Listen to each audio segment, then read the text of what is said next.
My name is Robert Cotto Jr., and I'm a scholar and a former member of the Hartford Board of Education. And I wanted to talk a little bit about sort of being in the school board and then off the school board. So I joined the school board in 2010 as an elected member of a mayoral controlled school board here in Hartford, Connecticut. And I was originally a teacher in social studies and history.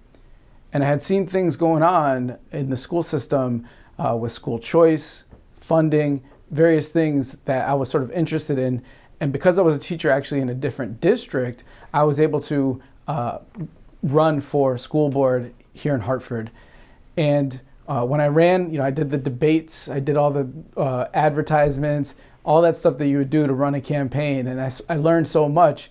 And finally, like I said, in 2010, I was elected to the school board.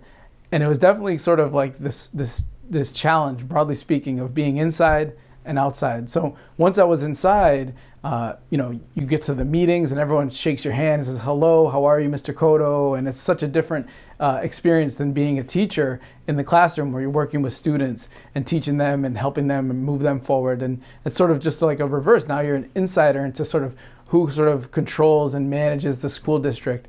And it was definitely a learning experience, and I loved working with many of the people that were there. But when I came to it, I sort of learned something sort of very critical that was a big turning point.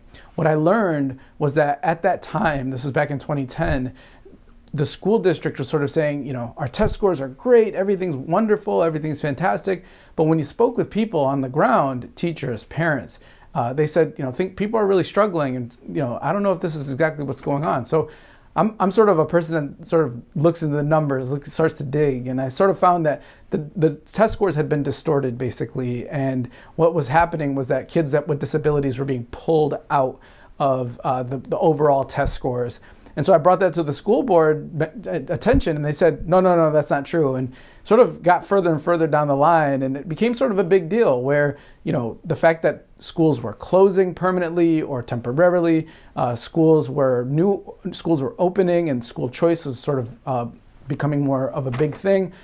That exactly wasn't working out as what people thought it was. And so bringing it forward, sort of, even though I was inside the school board, I was sort of an outsider and being part of that and bringing forth that particular issue. And so, going forward, I became a parent, had a few years left on the school board, and that sort of changed my mind and experience of what it was like to be on the school board. I finally left in 2017, at the end of 2017, and sort of from there started working more with parents and thinking more about the big picture of what was happening with not just Hartford, but other school systems in Connecticut and across the country.